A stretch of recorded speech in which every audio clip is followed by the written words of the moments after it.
제목이 있다고 하면 오늘 여러분들께서 서울 센트럴 남성 합창단이 부른 주기도문일 것입니다.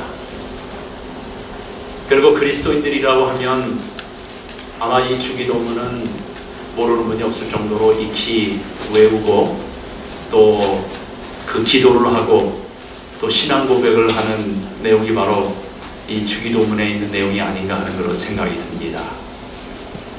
우리가 금요일 저녁마다 제가 다녔을 때마다 요즘 산상보훈을 공부하고 있는데요. 특별히 산상보훈 가운데에 요즘 우리가 나누는 이야기는 주기도문입니다. 주기도문을 한 절 한 절 살피면서 그 속에 기록되어 있는 위대하신 하나님의 구속의 의미, 구원의 의미를 되새기는 것은 참으로 의미가 있고 중요하다고 생각을 합니다. 이 주기도문이 산상보훈 가운데에 가장 중심에 위치하고 있는 것은 우연한 일이 아닙니다. 특별히 우리가 이 주기도문을 통해서 산상보훈 5장에서부터 7장 마지막까지 이루어지는 예수님의 말씀을 우리의 인격화할 수 있는 것이 바로 이 기도라고 하면 예수님이 우리에게 가르쳐주신 이 주기도문은 참으로 중요한 기도문인 것입니다. 우리는 지난번에 이 주기도문이 시작하는 말씀, 하늘에 계신 우리 아버지에 대한 말씀을 하면서 하늘에 대한 이야기를 우리가 좀 이야기를 나눴습니다. 하늘에 계신 우리 아버지라고 불리우면 때때로 하나님께서 우리에게 멀리 있는 분같이 그렇게 느껴지지만 여기서 말하는 하늘은 어떤 하늘이라고요?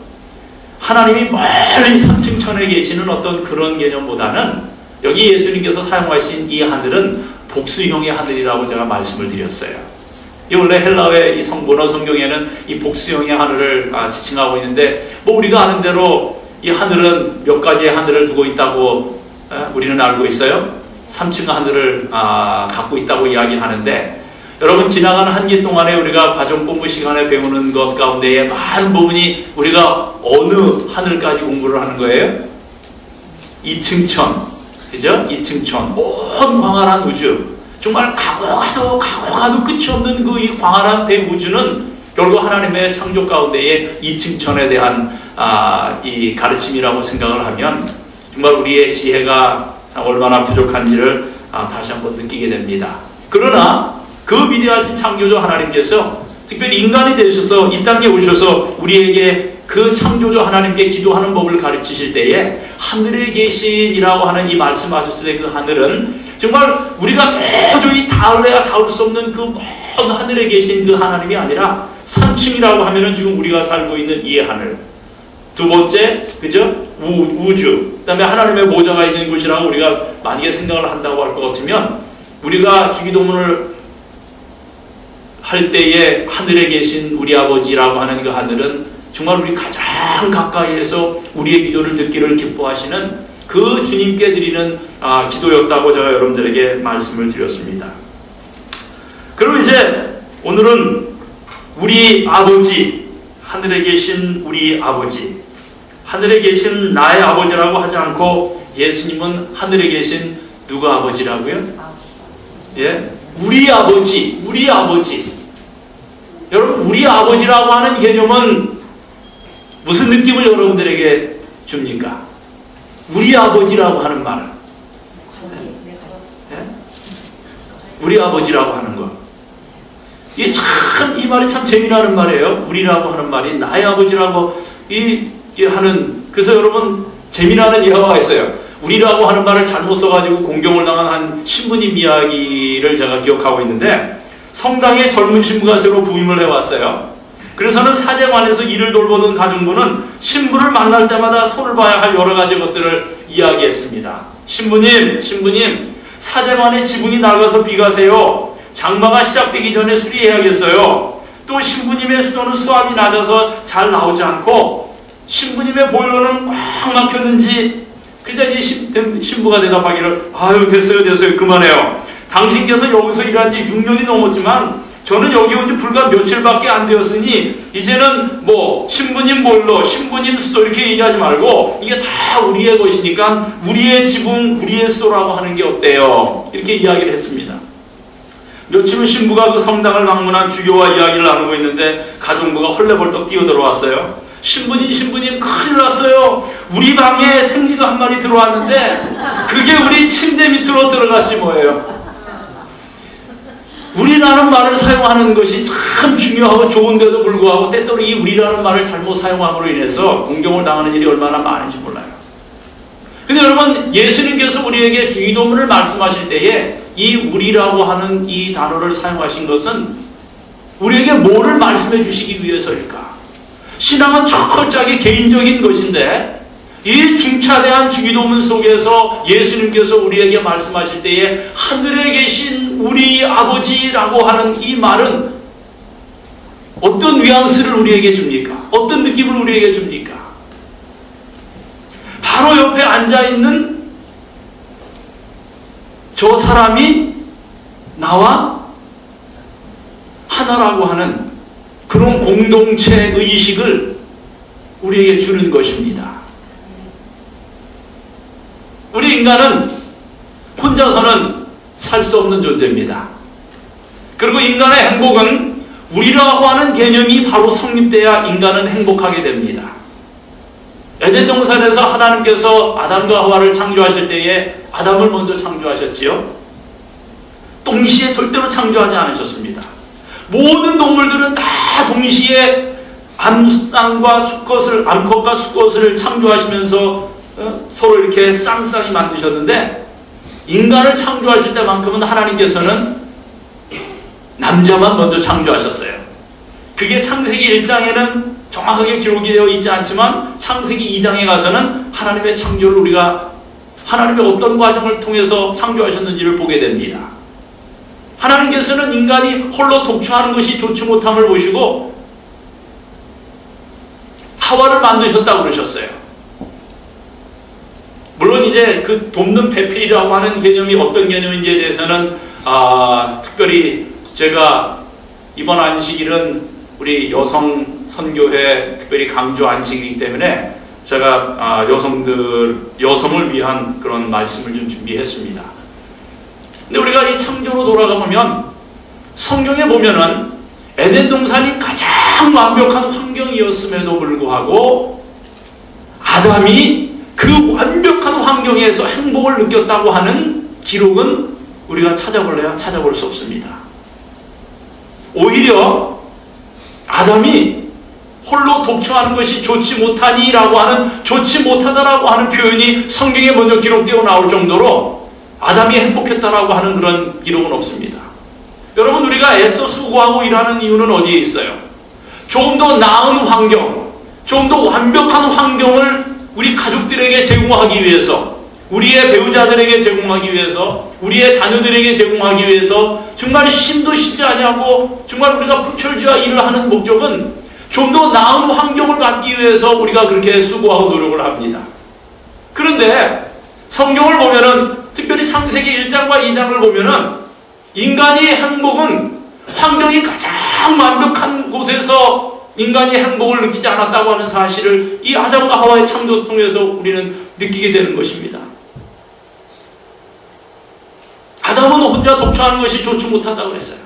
그래서 하나님께서 하와를 만드셔서 아담에게 이끌어들이시니 이는 내 뼈 중에 뼈, 내 살 중에 살이라고 하는 놀라운 감탄사를 바라면서 그가 인간의 입으로 나오는 첫째 말이 뭐냐면은 아담이 하와를 향하여 외치기를 이는 내 살 중에 살이요 내 뼈 중에 뼈라고 하면서 그게 무슨 관계예요?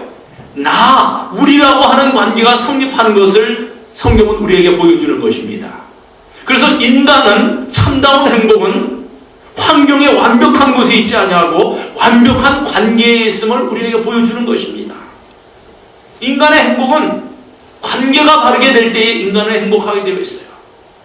관계가 어우러지는 인간은 아무리 환경이 완벽하다고 할지라도 행복을 느낄래야 느낄 수 없도록 하나님께서 그렇게 만들어 주셨어요.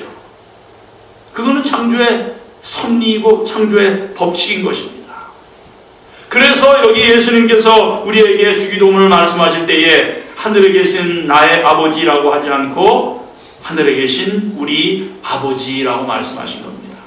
하늘에 계신 우리 아버지라고 하는 말로 우리의 기도를 시작할 때에 우리는 우리의 이웃의 필요를 돌볼래 안 돌볼 수 없게 됩니다.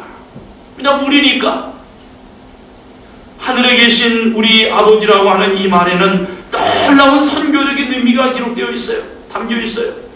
하나님은 나만의 하나님이 아니라 나와 너의 즉 우리의 하나님이라는 말씀입니다. 이것이 오늘날 성도에게 절실히 요구되는 기도인 것입니다. 나 하나만 잘 살고 복받겠다는 이기적인 기도가 아니라 모두 함께 잘되고 모두 함께 승리하고 모두 함께 구원받는 기도를 드려야 함을 우리에게 보여주시는 말씀이에요.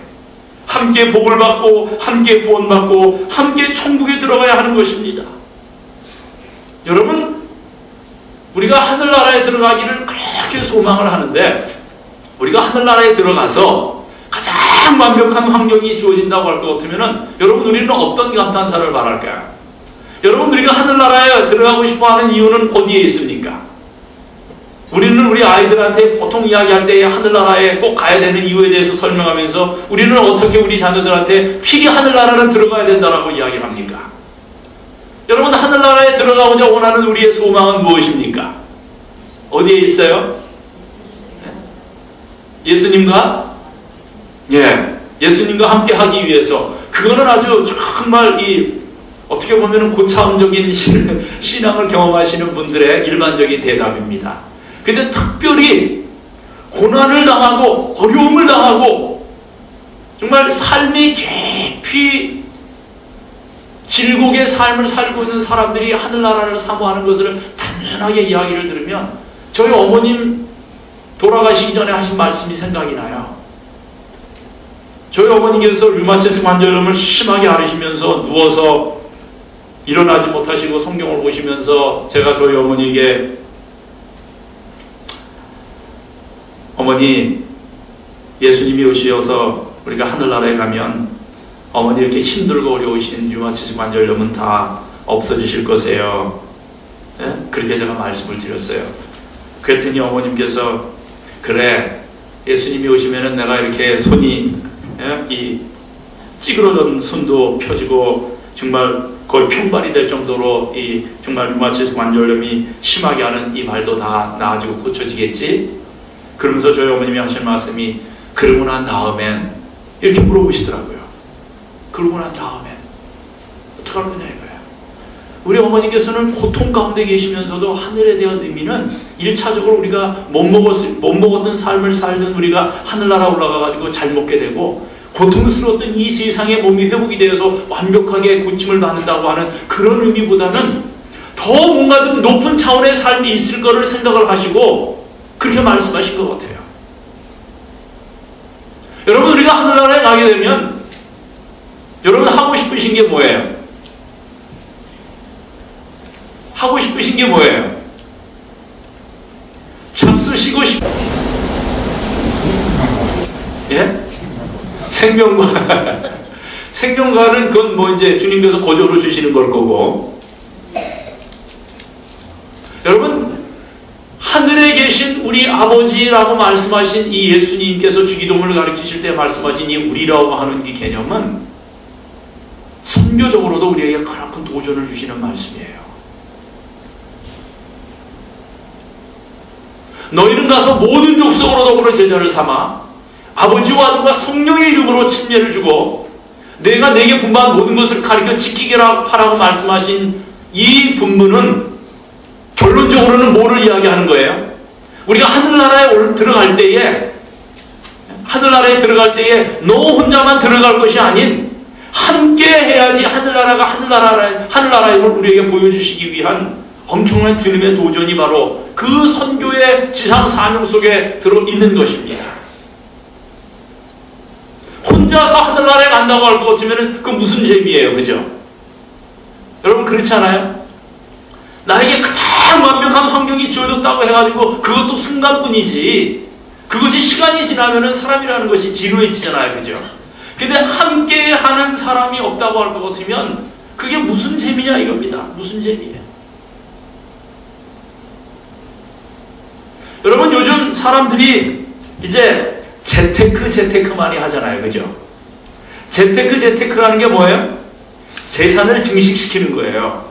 재산을 증식시키는 건데, 근데 요즘은 이 재테크라고 하는 말보다는 사람들의 그 수명이 지금 몇 년까지 지금 바라보느냐면은, 여러분, 지금 현재 태어나는 아이들 있죠? 지금 현재 태어나는 아이들 가운데에 4명 중에 2명은, 즉 2분의 1은 지금 태어나는 아이들이에요. 그러니까 우리 손주, 지금 태어나는 아이, 우리 서장로님 그 지금 태어나는 아이, 이 아이들은 2명에서 1명 꼴은 몇 년을 살 거라고요?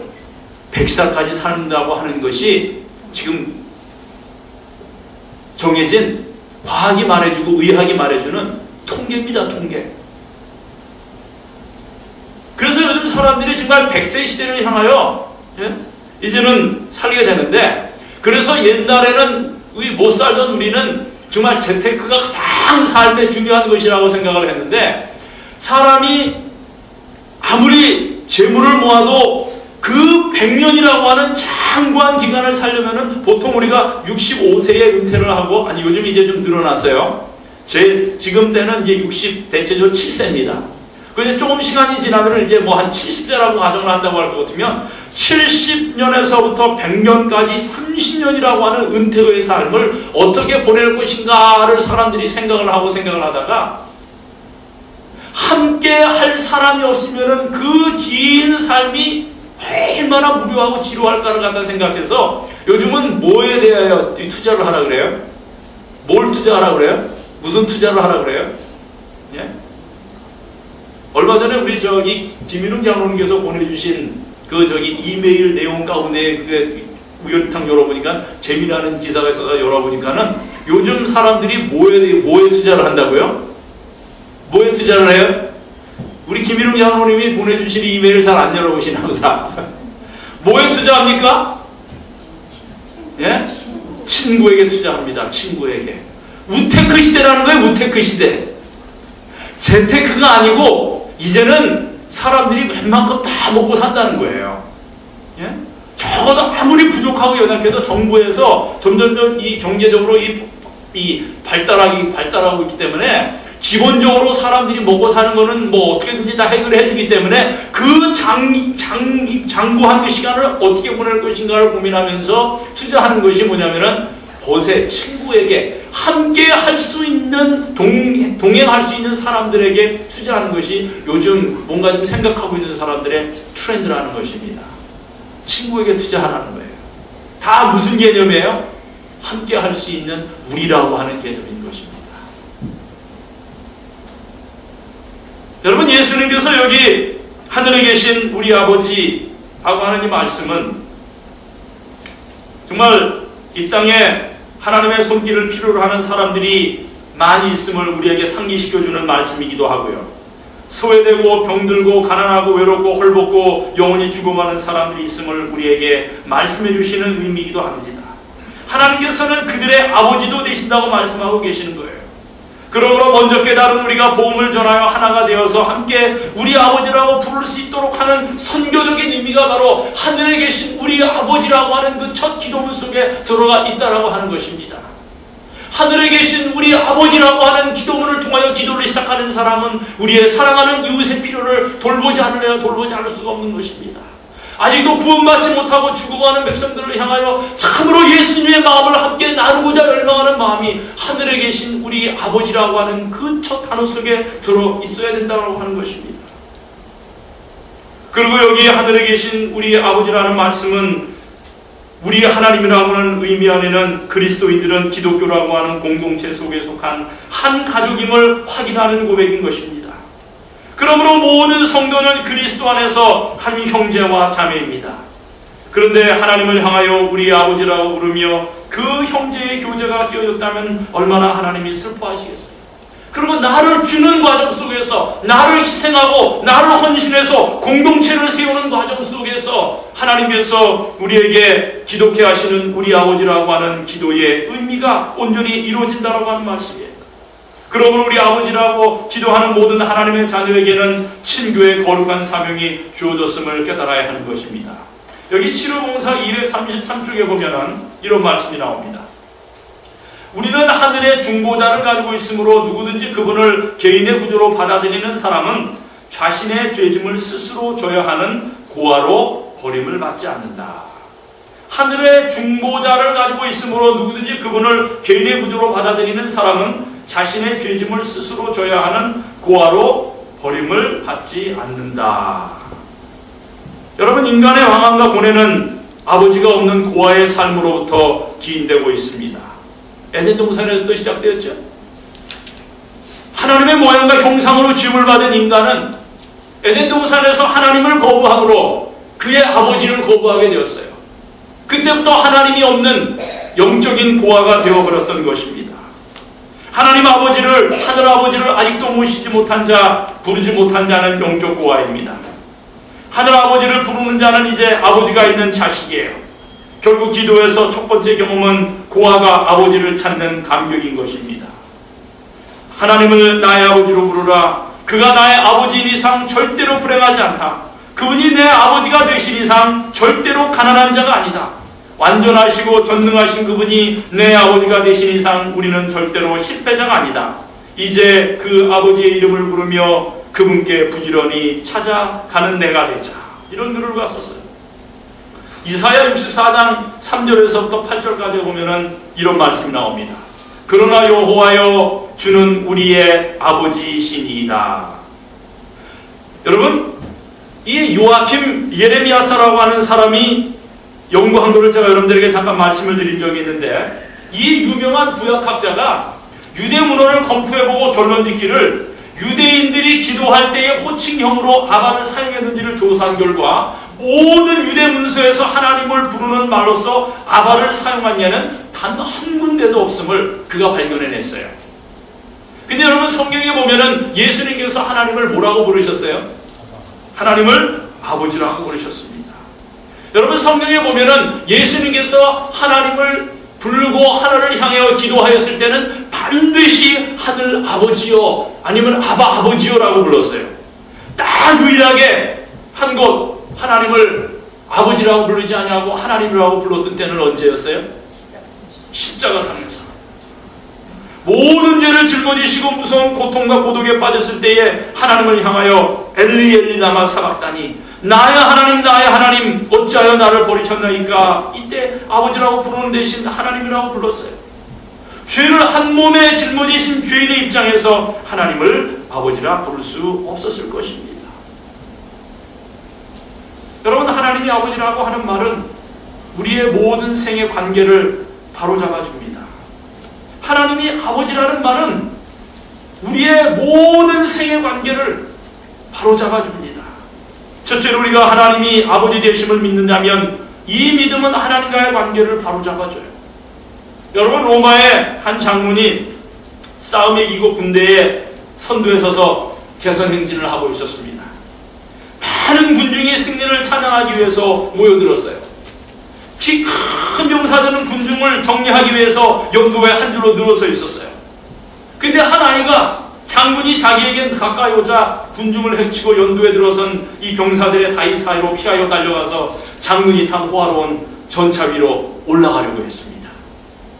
병사 몇 명이 이 아이를 가로막고 달리며 전차에 계신 분은 장군이시다라고 말했어요. 그러자 이 아이는 당신에게는 장군이지만 나에게는 아버지예요 라고 말했던 거예요. 개선한 장군의 전차 위에 함께 올라탈 수 있는 것은 아들인 아이의 권리였어요. 여러분, 링컨 대통령의 예화 가운데에 참 우리에게 상당히 의미 있는 그런 예화가 하나 알려져 있습니다. 한 번은 이 링컨 대통령이 특별히 남북전쟁, 여러분 아시죠? 특별히 이 노예 해방을 위한 남북전쟁을 하는 동안에 특별히 링컨 대통령을 만나기 위해서 한 비루한 흑인 노인이 그의 사무실 저 밖에서 움츠린 채 링컨 대통령을 기다리고 있었습니다. 그런데 한 어린아이가 놀면서 달려오더니 그 흑인 할아버지를 보더니, 흑인 할아버지 여기 왜 앉아 있어요? 그러니까는 이 할아버지가 이 어린아이에게 내가 이 나라의 대통령 각하를 만나보기를 원하는데 사람들이 나를 전혀 만나게 해주지를 않는단다. 그래서 내가 이렇게 기다리고 있단다. 그러니까는 이 어린아이가 하는 말이, 아무 소리 마시고 나의 오기만 꼭 잡고 따라오세요. 그렇게 이야기한 겁니다. 너희가 누구길래 네 옷만 꼭 잡고 따라오라고 하니 저만 믿고 따라오세요. 그래가지고는 옷깃을 잡고 들어갔는데 거기에 있는 보초병들이 아무 소리 안 하고 이 소년을 대통령 집무실까지 들어가는 데에 전혀 가로막는 사람이 없었다고 하는 놀라운 사실이에요. 이 아이가 누구예요? 예? 이 아이가 대통령의 아들이었던 것입니다. 이 아이는 아무런 거침없이 그 대통령을 볼 수 있어요. 그리고 이에 대한 좋은 이야기가 또 한 가지 있어요. 여러분, 스펄전 목사 하면은 정말 이 영국을 큰 태버네커 그 이 큰 교회에서 수천 명의 사람들을 대상으로 설교했던 유명한 복음 설교자 스펄전 목사님에 관한 좋은 예화가 있어요. 한 번은 스펄전 목사가 어느 한 그 영국 런던의 그 큰 교회에서 이 대전도회를 경영할 것이라고 하는 소식이 들려졌습니다. 그런데 엄청나게 많은 사람들이 그 전도회에 참여하기 위해서 이 구름대처럼 몰려들었어요. 그런데 시골에서 올라온 한 남루한 소년이 그 대전도회장에 들어가지 못하고 너무나도 옷이 남루하기 때문에 사람들이 그 신사복, 순교복을 입은 그 사람들만 들여보내지 거기 있는 경비원들이 들여보내려고 하지 않는 겁니다. 그래가지고 침울한 모습으로 그 전도회장 밖에 있자 수염이 덥수룩한 한 노인이 오면서 이 시무룩하게 생긴 이 소녀를 바라보면서 하는 말이 얘야 왜 이렇게 얼굴이 시무룩하니? 그러니까는 뭐라 그랬어요? 내가 저 전도회장에 들어가서 유명한 스펄전 목사님의 설교를 들으려고 하는데요, 사람들이 내 몸에 너무 더럽고 냄새가 난다고 해서 나를 들여보내주지 않아요. 나는 멀리 시골에서부터 스펄전 목사님의 설교가 훌륭하다는 말씀을 듣고 그 목사님 설교를 듣고 은혜를 받으러 왔는데 저를 들여보내주지 않아요. 그러자 이 신사가 그래? 그러면은 내 소매를 꼭 잡고 나를 따라오라. 누가 뭐라 그래도 아무 소리 하지 말고 앞만 보고 꼭 따라오너라. 그래가지고는 그 신사의 이 옷깃을 잡고 끝까지 따라가고 이 신사가 제일 앞에 앉아있는 VIP석 자리 비어있는 곳에서 이 어린 소년을 딱 앉히더니 이 신사가 앞에 올라가서 강단에 서서 설교를 하기 시작하는데 이 신사가 누구예요? 스펄전 목사였던 것입니다. 여러분, 예수님께서 하늘에 계신 우리 아버지라고 말씀하셨을 때에 정말 우리가 하나님의 사랑받는 자식이요 아들이요 딸임을 우리가 얼마나 확신하면서 하나님의 은혜의 보좌에 오르는지 한번 생각할 필요가 있겠습니다. 하나님은 다른 사람들에게는 무서운 분이실지 몰라도 우리에게는 누구예요? 그분을 아는 우리들에게는 자상한 아버지셔요. 우리가 하나님이 아버지 되심을 믿는다면 이 믿음은 자기 자신과 관계를 바로잡아줍니다. 내가 이런 아버지를 모신 사람으로 어떠한 삶을 살아야 하는가를 알게 되는 것입니다. 그리고 이러한 하나님이 우리의 아버지라고 하는 관념은 우리가 자칫 잘못 품기 쉬운 하나님에 대한 재반 개념을 바로 잡아주는 것입니다. 어떤 한 사람이 그가 어렸을 때에 아버지에 대한 좋지 않은 기억으로 인해서 교회에 와서 성경을 배우는데 하나님이 아버지라고 하니까는 그 아버지에 대한 개념이 오랫동안 그 마음에 자리 잡지 않아가지고 아주 힘든 경험 때문에 하는 그런 사람의 경험 이야기를 들은 적이 있습니다. 하나님을 우리가 우리의 아버지라고 모시고 있는 사람들이라고 할 것 같으면 그 하나님의 위대하신 사랑을 받는 자식으로서 우리가 자칫 잘못 품기 쉬운 아버지에 대한 이미지를 우리의 사랑하는 자녀들에게 제대로 전수해야 되지 않겠는가 하는 그런 생각이 듭니다. 우리 아버지. 여러분, 우리 아버지라고 하는 이름은 성도들의 곧 천국 자녀들은 한 가족으로 묶어지는 표현이에요. 근데 여러분, 이 우리라고 하는 이 단어가 자칫 잘못하다가는 상당히 우리에게 또 이 배타적인 그런 그 단어로 작용할 수가 있어요. 우리의 것, 우리만의 것. 여러분, 우리 교인들이 특별히 뭔가 이렇게 진리를 크게 깨달았다고 하는 사람들이 가지고 있는 그런 이 신드롬이라고 할까, 그런 멘탈리티는 자칫 잘못하면 그들만 진리를 가지고 있고 그들만 구원 얻는다고 하는 어떤 그런 그 멘탈리티에 쉽게 빠질 가능성이 있음을 우리는 알고 있습니다. 근데 여기 우리 주님께서 우리에게 가르쳐 주신 하늘에 계신 우리 아버지라고 하는 이 이름 속에서 우리는 정말 더 넓은 그런 마음을 가져야 될 필요를 우리가 느낍니다. 여러분, 유명한 설교자 조지 휘필드와 웨슬레이의 이야기는 아주 우리에게 많은 것을 생각하게 해주는 그런 이야기가 됩니다. 여러분, 이 요한 웨슬레와 이 휘필드는 같이 영국에서 경건운동을 펴기 시작합니다. 두 사람은 신앙의 동료로서 복음 사역을 같이 하다가 영국 교회에서 쫓겨났어요. 그런데 두 사람은 하나님의 예정 문제로 부딪혔습니다. 휘필드는 칼빈주의자, 장로교인이었어요. 그렇기 때문에 하나님의 절대 예정을 믿는다는 입장이었어요. 한 번 구원은 영원한 구원이라는 것입니다. 하나님이 예정하신 사람은 절대 멸망받지 않는다는 것을 믿었어요. 그런데 웨슬레는 아니다, 누구든지 그리스도를 믿는 자는 구원을 받는다고 믿음을 강조했습니다. 그래서 이 두 사람은 이 문제를 가지고 마치 원수처럼 논쟁을 계속했어요. 그러던 어느 날 이 휘필드를 열렬히 추종하는 한 여신도가 휘필드에게 찾아와서는, 목사님, 웨슬레 같은 사람은 천국에 가면 보이지 않겠지요? 라고 말하는 것입니다. 이 말은 웨슬레는 천국에 못 간다는 말입니다. 그랬더니 휘필드 목사가 하는 말이, 그래요, 천국 가면 웨슬레는 보이지 않을 것입니다. 그래서 이 여신도가 좋아하고 있는데 휘필드 목사가 이어서 말하기를 뭐라고 말했느냐면은, 웨슬레는 예수님 곁에 너무 가까이 있어서 그 광채에 가려서 잘 보이지 않냐고, 우리는 간신히 구원을 받아서 저 문가에 있기 때문에 웨슬레를 천국에서 못 보게 될 것입니다 하고 이야기했다는 거예요. 정말 형제를 존경하는 마음을 볼 수 있지 않겠어요? 서로의 의견이 틀린다고 해서 한 형제가 아닐 수 없습니다.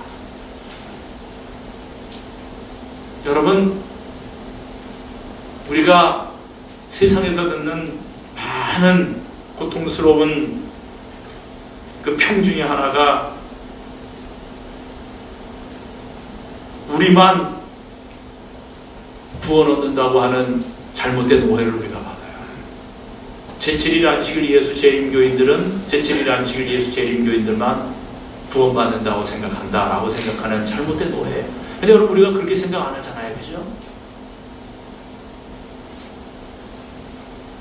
하늘에 계신 우리 아버지, 하늘에 계신 우리 아버지, 우리라고 하는 개념이 나와 같지 아니하는 생각과 나와 같지 아니하는 사상을 갖고 있는 사람조차도 힘들고 고통스러워도 품어야 된다고 하는 놀라운 도전의 말씀이 아닌가 하는 생각이 듭니다. 여러분, 여기 주기도문에 우리라고 하는 말이 몇 번이나 나오는지 아세요? 하늘에 계신 우리 아버지 이름이 거룩히 여김을 받으시오며 나라 임하옵시며 뜻이 하늘에서 이룬 것 같이 땅에서도 이루어지이다. 오늘날 우리에게 일용할 양식을 주옵시고 우리가 우리에게 죄 지은 자를 사하여 준 것 같이 우리의 죄를 사하여 주옵시고 우리를 시험에 들지 말게 하옵시고 다만 악에서 구하옵소서. 나라와 권세와 영광이 아버지께 영원히 싸움나이다. 이 짧은 주기도문 속에 우리라고 하는 기도가, 우리라고 하는 단어가 6번이나 기록되어 있습니다.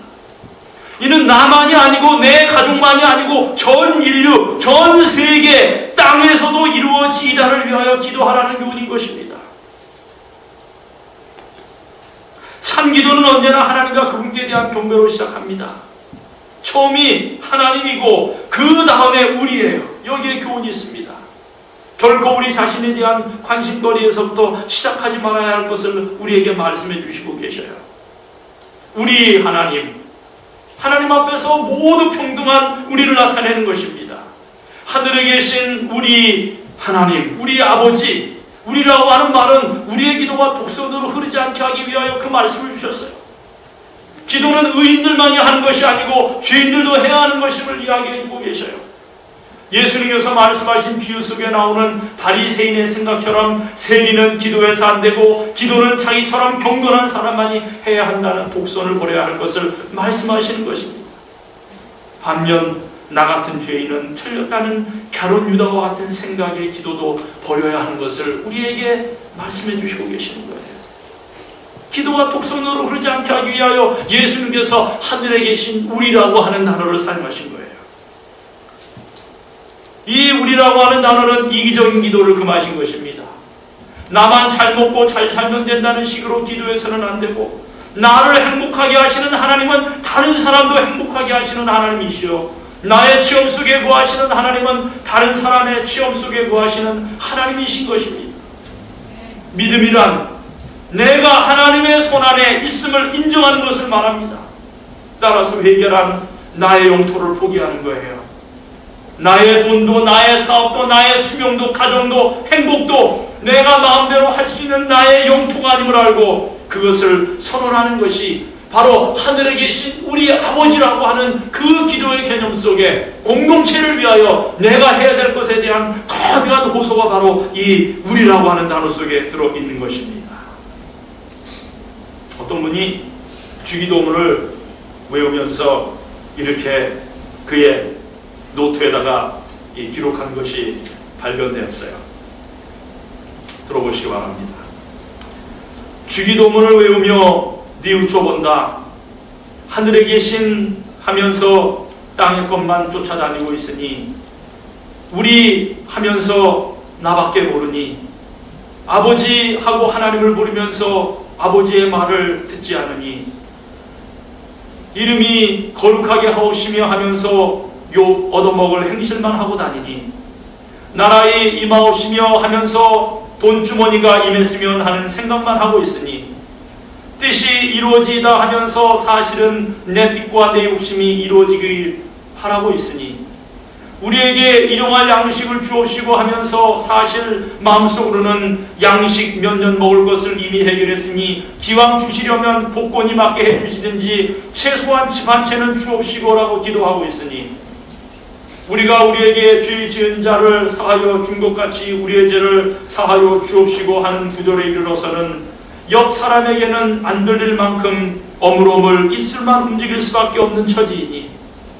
시험에 들게 하지 마옵시고 하면서 노력은 안 하고 재미있는 유혹이 없나 하고 찾아다니는 주제에 다만 악에서 구하옵소서 하며 그래도 구원받기를 원하니 나라와 권세와 영광이 아버지께 영원히 쌓나이다 하는 말은 말짱 헛소리이고 영광도 힘도 나에게 모두가 다 나에게 초점을 맞추어지기를 원하고 있지 않는가. 그래도 주기도문을 끝낼 때 아멘 하는데 하나님께 아멘 하는 것인지 나 자신에게 아멘 하는 것인지 모를 일이다. 여러분, 하늘에 계신 우리 아버지 이름이 거룩히 여김을 받으시오며 정말 우리가 단순하게 암송하고 있는 이 주기도문이 정말 우리의 삶을 바꾸는 진솔한 기도이기를 소망합니다. 하늘에 계신 우리 아버지, 우리 한번 다 같이 한번 주기도문을 한번 암송해 볼까요? 하늘에 계신 우리 아버지, 시작. 하늘에 계신 우리 아버지 이름이 거룩히 여김을 받으시오며 나라에 임하오시며 뜻이 하늘에서 이룬 것 같이 땅에서도 이루어지이다. 오늘날 우리에게 일용할 양식을 주옵시고 우리가 우리에게 죄 지은 자를 사하여 준 것 같이 우리 죄를 사하여 주옵시고 우리를 시험에 들지 말게 하옵시고 다만 악에서 구하옵소서. 나라와 권세와 영광이 아버지께 영원히 쌓옵나이다. 아멘. 아버지 하나님, 부족한 죄인들입니다. 우리가 주기도문은 너무나도 쉽게 외우고 또 암송하고 듣고 있지만 정말 우리가 부족하고 너무나도 연약하여 이 중요하고 의미가 깊은 주님이 우리에게 가르쳐 주신 기도문을 한 단어조차 충분히 이해할 만큼 이해하지 못할 정도로 부족하고 연약한 우리들입니다. 주님, 우리가 이 주기도문을 정말 우리의 삶으로 할 수 있도록 우리의 삶을 변화시켜 주시옵소서. 하늘에 계신 우리 아버지, 그렇게 멀리 계시지 아니하시는 아버지 되심에 감사합니다. 그리고 나만의 아버지가 아니라 함께 할 수 있는 성도들이 있는 그런 공동체에서 함께 주님을 고백할 수 있는 이 아름다운 네파교회의 일원이 되게 하신 것 너무나도 감사합니다. 우리라고 하는 사실을 잊지 않게 하시고 주님이 우리에게 맡겨주신 이 아름다운 공동체를 정말 아름답게 가꾸고 가꿔서 우리의 사랑하는 자녀들에게 그리고 우리의 사랑하는 이웃들에게 소개하고 널리 알리고 그리하여 그들도 우리처럼 이 공동체에 소속되어 복음을 깨닫고 진리를 깨닫고 영원한 생명을 깨닫게 되는 아름다운 일이 있도록 주님, 우리를 그런 아름다운 목적을 위하여 사용하여 주시기를 간절히 기도합니다.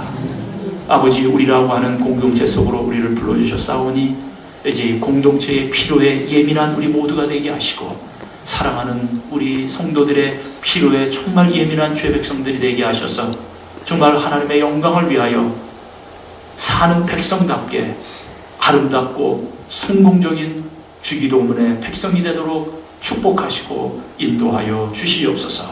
아름답고 거룩한 안식일 해가 맞도록 주님과 동행하는 행복한 믿음의 생애를 살도록 우리 모두와 함께하여 주시옵기를 예수님 거룩하신 성을 받들어 간절히 기도드리옵나이다. 아멘.